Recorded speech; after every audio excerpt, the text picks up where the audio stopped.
Before we get started with today's show, I'm here to tell you about Brez Coffee Company, made by gamers for gamers right here on the Gulf Coast in Pensacola, Florida. Do you like light or medium roast? Then try the Necro Medium, Holy Grail Light, or Stamina Boost. Or if you're like me and prefer darker roast, try the Critical Dark or the Coup Slayer Mocha Roast. But what if you can't pick just one? Then try one of their specialty sample packs, perfect for an all-night gaming, or in the case of my fellow filmmakers, an all-night editing session. Forget about all the crappy coffee you've been buying at the grocery store and head on over to brezcoffeeco.com. Use the promo code DDE at checkout to get 10% off your order. Have you ever thought to yourself after listening to this podcast, why didn't Derek ask this question? Or why didn't he ask that question? I know I certainly have. Well, you get the chance to do that if you sign up for my Patreon at patreon.com/DDiamondPodcast. You get the chance to ask guests of the show a question. If you're a fan of the top 5 list, you get the chance to vote on what the topic will be. You also get early access to episodes, accessibility to my film scripts, and so much more. And you can do so by heading over to patreon.com/DDiamondPodcast. And we want to thank our Patreon, Tim Spivey. Thank you so much for your continued contributions to the podcast. And now, on with the show.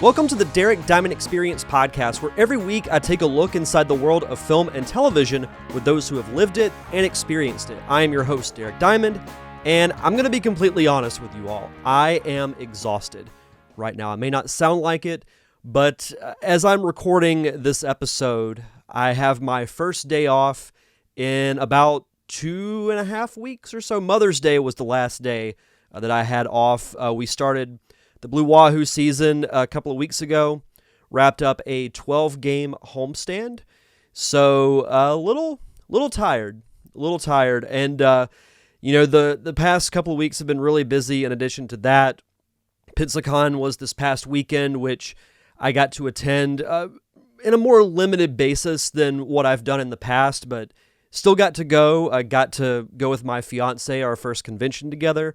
So that was a lot of fun. We got to meet some really cool people and had an overall good time. Both panels went well that you'll be hearing over the next couple of weeks on this show, as well as Nerd Cave Retro. Defending Bad Movies will be released for next week's show. So you'll have that to look forward to. But for this week, I wanted to do our monthly top 5 list. And as I've mentioned before, this is one of the highlights of the show. Unfortunately, I don't have an interview booked for this week's show, but a good turnout for this month's top 5 list. And I thought this would be really interesting to do. Top 5 television characters.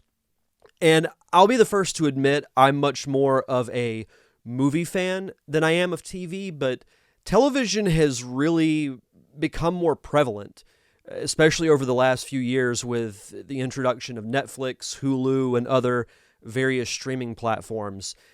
And it's really become quite possibly more popular than movies. With theaters being shut down for the most part over the last year due to the pandemic, television has become, the go-to medium to watch. And I think an advantage that TV has over movies is that you can get to know the characters more when it comes to TV, because in a movie you have roughly 2 hours to introduce a character, develop them, and have them resolve their conflict by the end of the movie.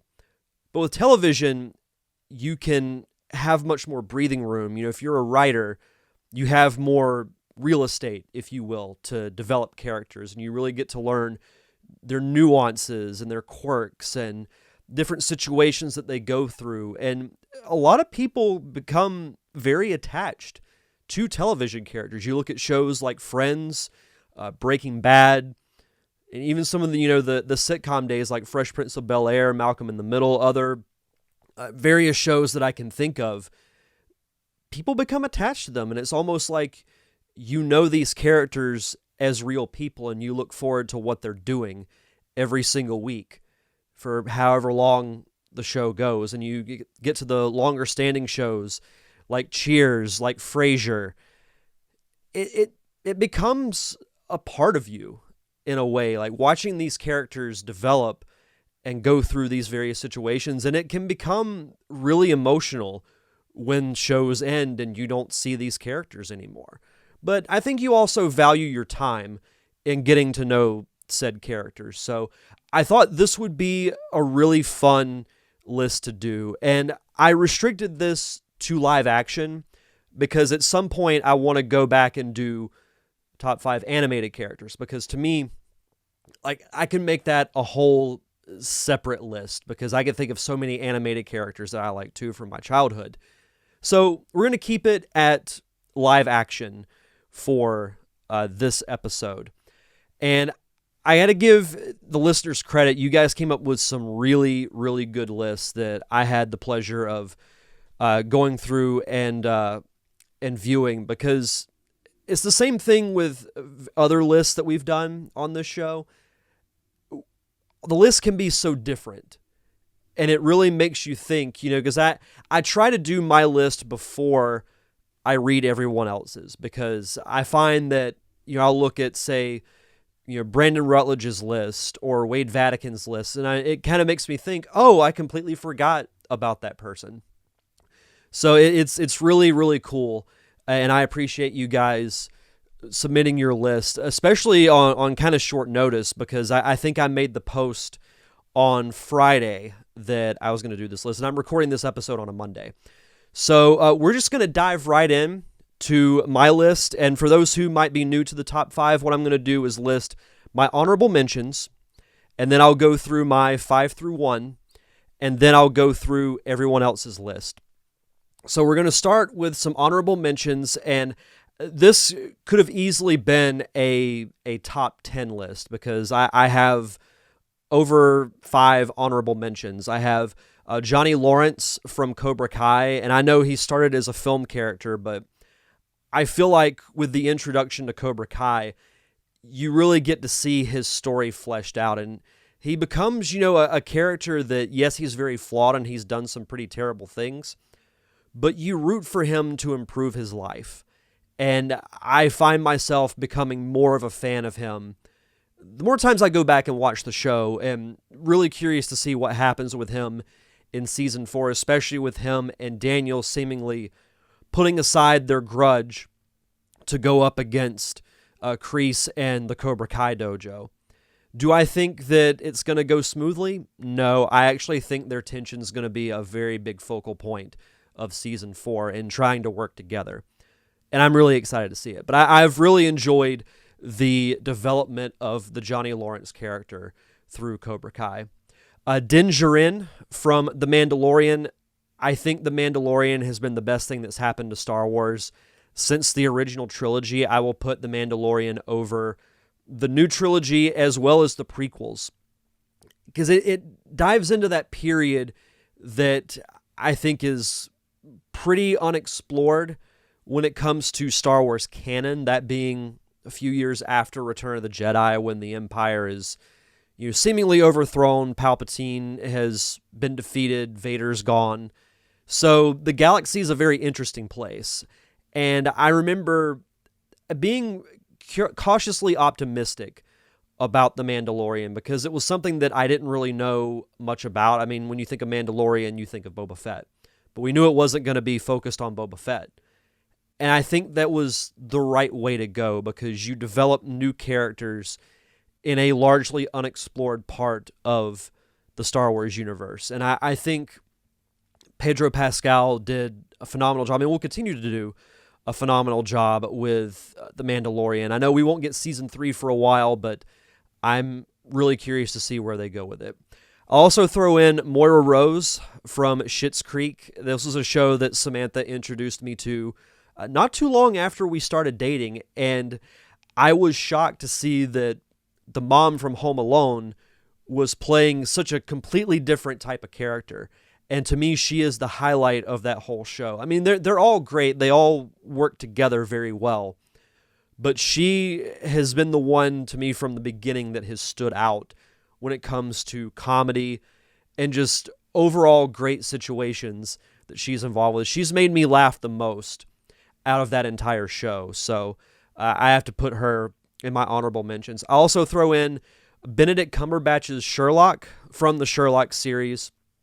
Absolutely incredible series. And I know that the Robert Downey Jr. movies, they have their fans, and I don't dislike those movies. They're just a different take on Sherlock. But I love Benedict Cumberbatch's take on the character, how he's much more cerebral and honestly more serious. And I just love the universe that show built throughout its run.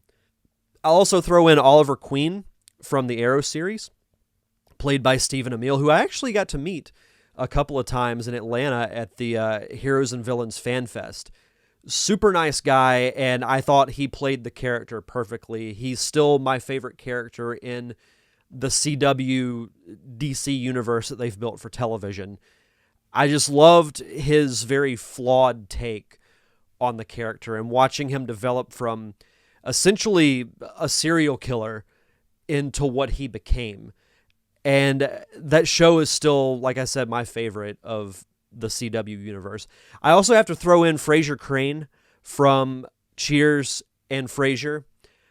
I remember watching Cheers, and I'm going to get into the show more in depth a little bit later on in my top 5 list. But I got to see the tail end of Cheers. I got to see its last 2 seasons before it went off the air and concluded its run. And Frasier was one that I was always interested in him because he was very much like a fish out of water.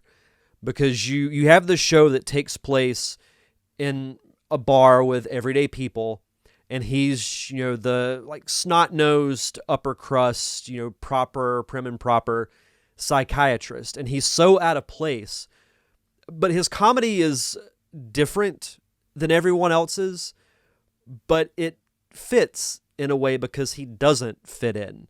And watching him in his early years try to fit in with Sam and Norm and Cliff, Woody, all those other characters, and eventually he does, but he's still very different from all those other characters. So I thought Kelsey Grammer played it perfectly.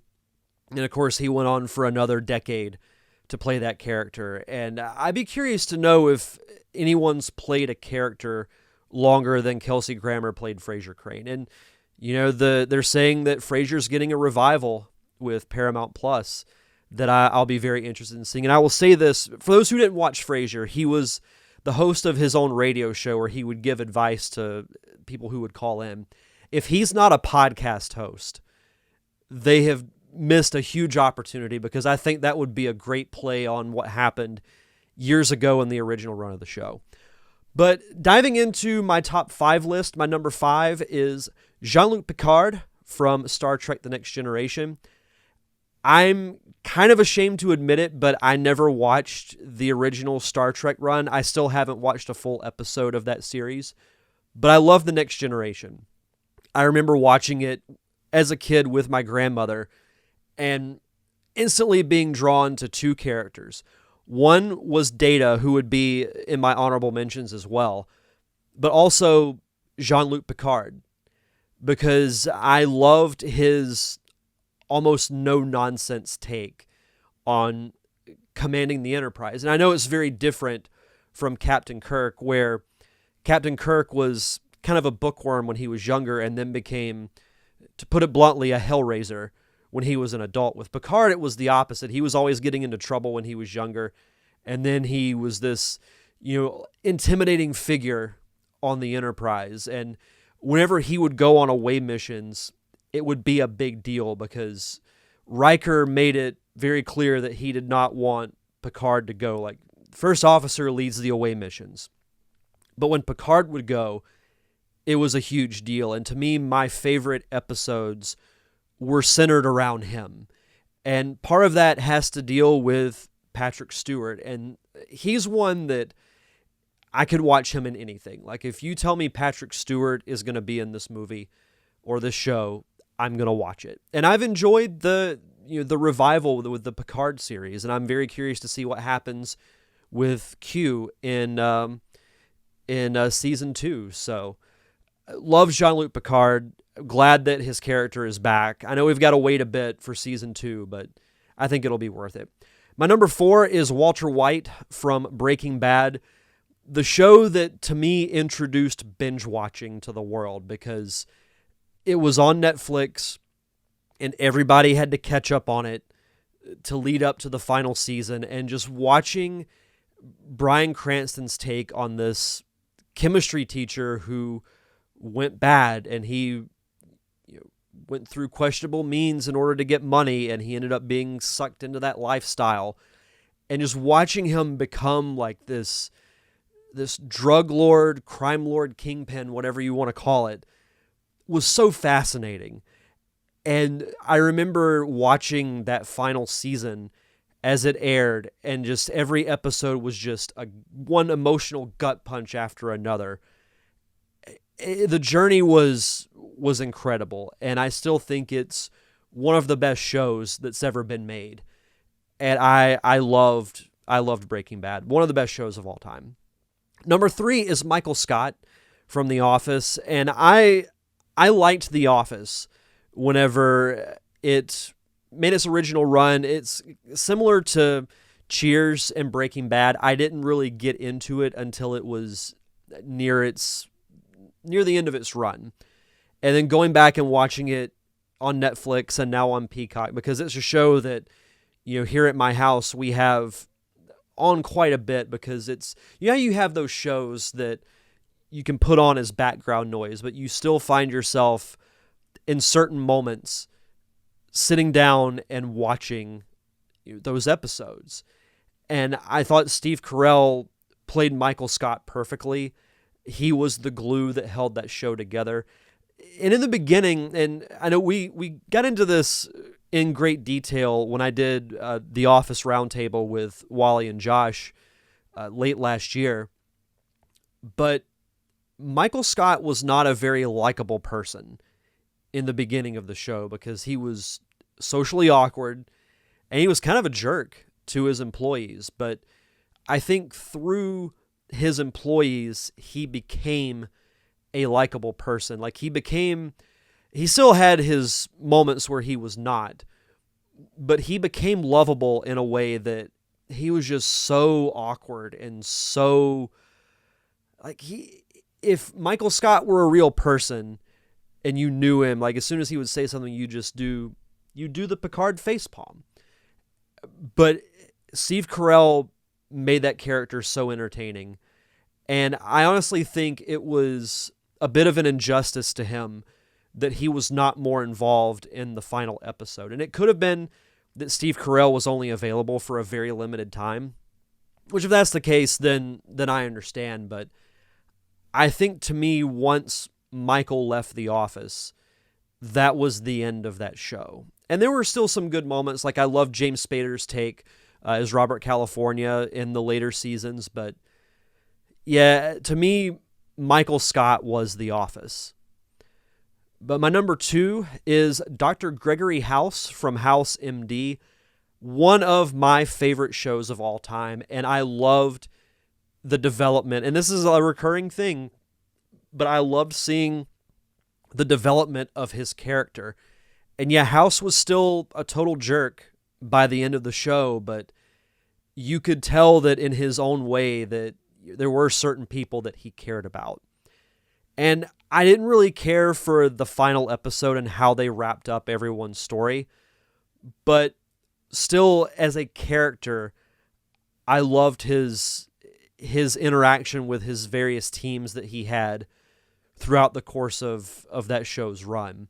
And he had some of the best one-liners, and ones that, in no way could you say them in real life and get away with them. But I loved Hugh Laurie's take on that character. One of the best characters to me in television.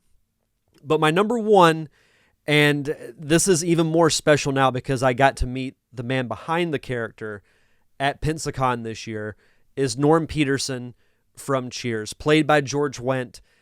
As a kid, I loved his one-liners. I thought he was the best part of that whole show. I loved how when he'd walk in a room, everybody would yell, "Norm!"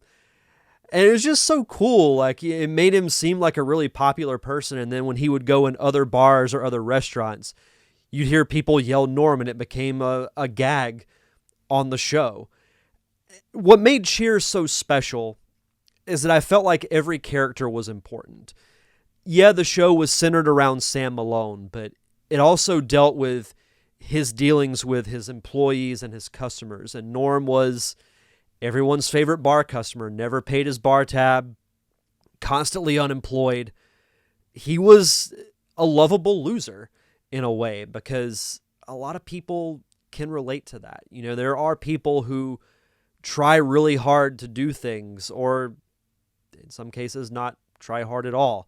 But either way, you know, you'd see Norm. I remember one episode specifically when he gets the job opportunity to be a beer taster in one of the later seasons, but he ends up butchering the formal introduction to the president of the organization, and he doesn't get the job, even though he was perfect for it and did great leading up to it. But his nerves got the best of him, and I think everybody can relate to that. And that's what made Cheers so special, is that it had so many characters that were relatable in so many different ways.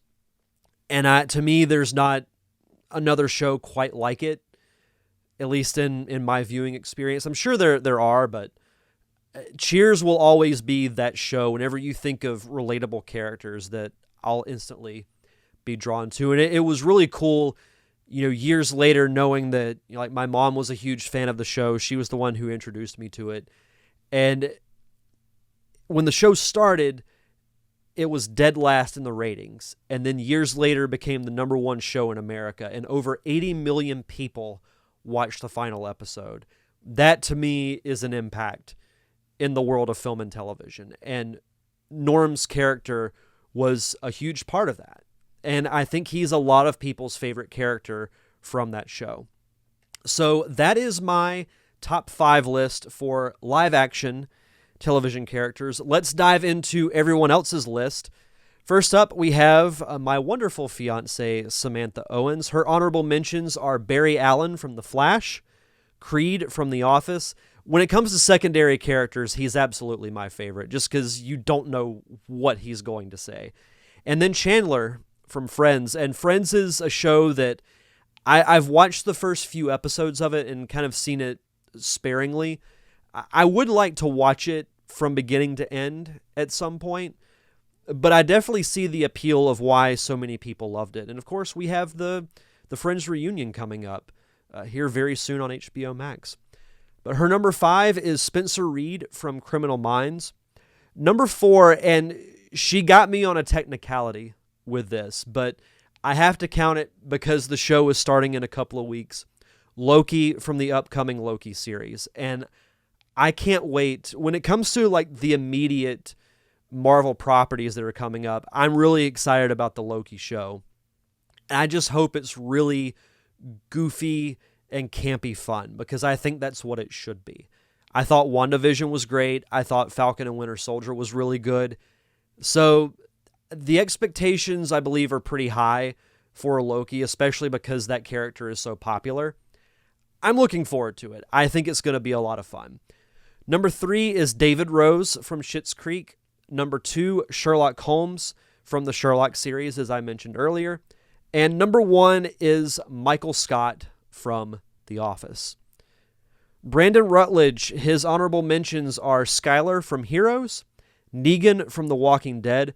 He had one of the best introductions of any character because you were immediately afraid of him when he showed up.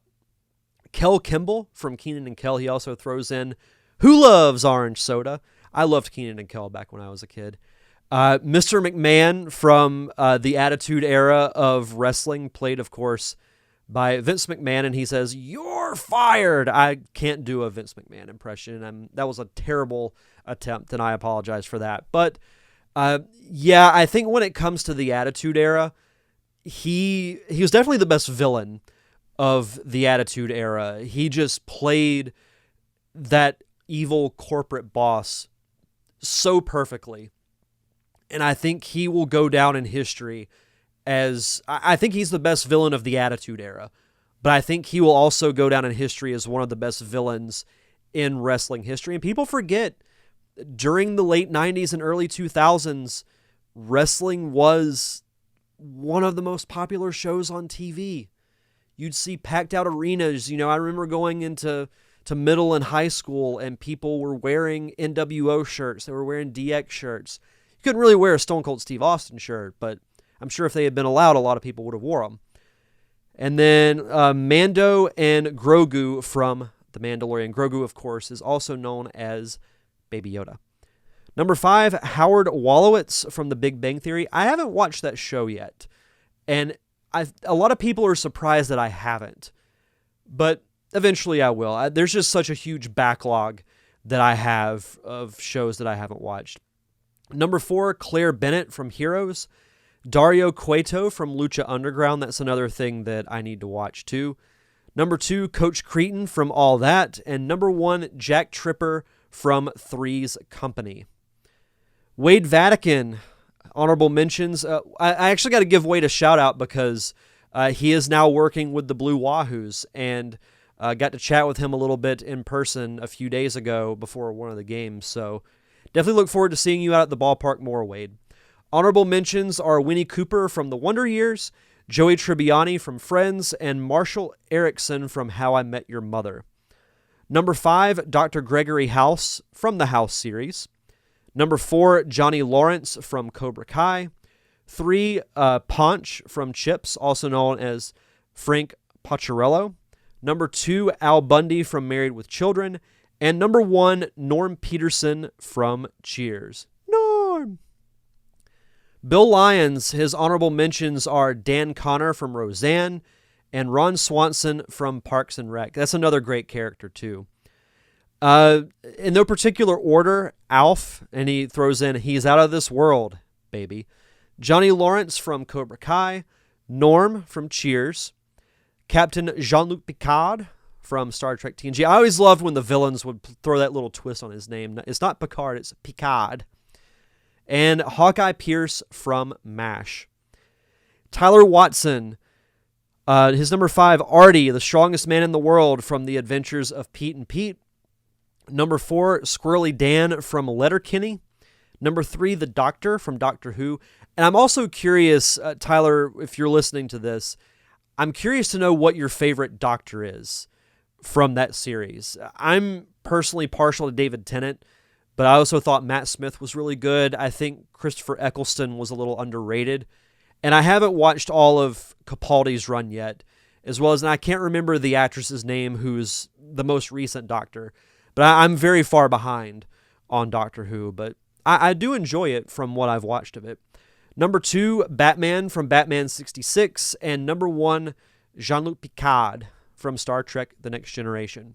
Next up, we have Billy Billiot. Number 5, Spike from Buffy the Vampire Slayer. Number 4, The Doctor from Doctor Who. Again, I'd be curious to know which incarnation of the Doctor you're talking about, or if it's just the character in general. Number 3 is Autolycus from Hercules, The Legendary Journeys. Hopefully I'm pronouncing that correctly. Hoban Washburn from Firefly, and Duncan MacLeod from Highlander is his number 1. Jason Robbins, my co-host over on the Nerd Cave Retro Show, his in no particular order: Hawkeye Pierce from MASH, Fred G. Sanford from Sanford & Son, Captain Mao from Firefly, Dwight Schrute from The Office, and Dr. Cox from Scrubs. And finally, we have the official fact checker to the Nerd Cave Retro podcast himself, Mr. Wally Phelps. Hope you're feeling better, Wally. Number 5, Kermit the Frog from The Muppet Show. Yay! Number 4, Michael Scott from The Office. 3, Buffy Summers from Buffy the Vampire Slayer. 2, Robert Petrie from The Dick Van Dyke Show. And number 1, Walter White from Breaking Bad. A lot of good lists. And it's funny because there are a few that have the same, like a couple had Captain Picard, Walter White. So there are some that cross over that are widely considered as, some of the best characters in television. But I love reading everyone else's list because, I didn't even think of the live action Nickelodeon shows like Pete and Pete or all that. Definitely going to have, whenever we do the top 5 animated versions of TV characters, I'll definitely have some Nickelodeon characters on those, because I was a huge Nickelodeon fan when I was a kid, and I still very much value those shows in a sentimental way. But that's pretty much going to do it for this week's episode. I know this was a bit of a shorter show, so I do apologize for that. Next week, as I mentioned, will be the Defending Bad Movies panel from Pensacon 2021, featuring Jason Robbins, Julio Diaz, and Mr. Michael Dixon. Will be both video and audio. I actually remembered to bring my camera for this year. So you'll get on YouTube, you'll get the video version, and of course there's a traditional audio version as well. I've got a couple of exciting prospects coming up over the next couple of weeks as far as interview potential, and doing the show over the next few months is going to be a little challenging. I have decided that I am going to keep doing the show. For longtime listeners, you remember back in 2019 when we had baseball, I took a break during the summer, and I don't really want to do that for multiple reasons, but the biggest one being is that, this show is an outlet for me as far as getting to talk about things that I don't normally get to in most everyday life. Whenever I'm at work, especially this time of year, we're so busy with baseball that don't really get to have too many non-work related conversations. So still going to keep doing it. Going to have new shows out every Thursday. Still be doing Nerd Cave Retro over on that show every week as well that I'm able to. But yeah, got some fun things coming up over the next couple of weeks here on the show. Probably sprinkle in some live shows, maybe some live AMAs. Might do one of those a month during this period. And then after September, when baseball is over, we'll get much more back to a normal routine that you've seen over the last several months. So thank you all, as always, for tuning in. If you want to subscribe to the show, I'm on Apple Podcasts, Stitcher, Spotify, anywhere you get your podcast for free. Just search for The Derek Diamond Experience. And if you could, please leave a review. The more reviews I get, the more visible I become to the podcasting public. I also post the video versions directly to Facebook, as well as my YouTube channel. Just search for Derek Diamond, and you can find the episodes there. If you want to follow me on social media, I'm on Facebook, Twitter, and Instagram at DDiamond Podcast. Every week on Instagram, I post a 1-minute preview of interviews, top 5 lists like this, as a little tease for the Instagram viewers. I'm also on Patreon at patreon.com/DDiamondPodcast. And of course, thank you to my close friends, the Unicorn Wranglers, for providing the theme music for the podcast. You can check out all their music on Apple Music, Google Play, and Spotify. That's going to do it for this week's show. Enjoy the rest of your week. Have a safe and fun weekend. Thank you for tuning in to another awesome episode of the Derek Diamond Experience. I am your host, Derek Diamond, and we'll see you guys back here next Thursday.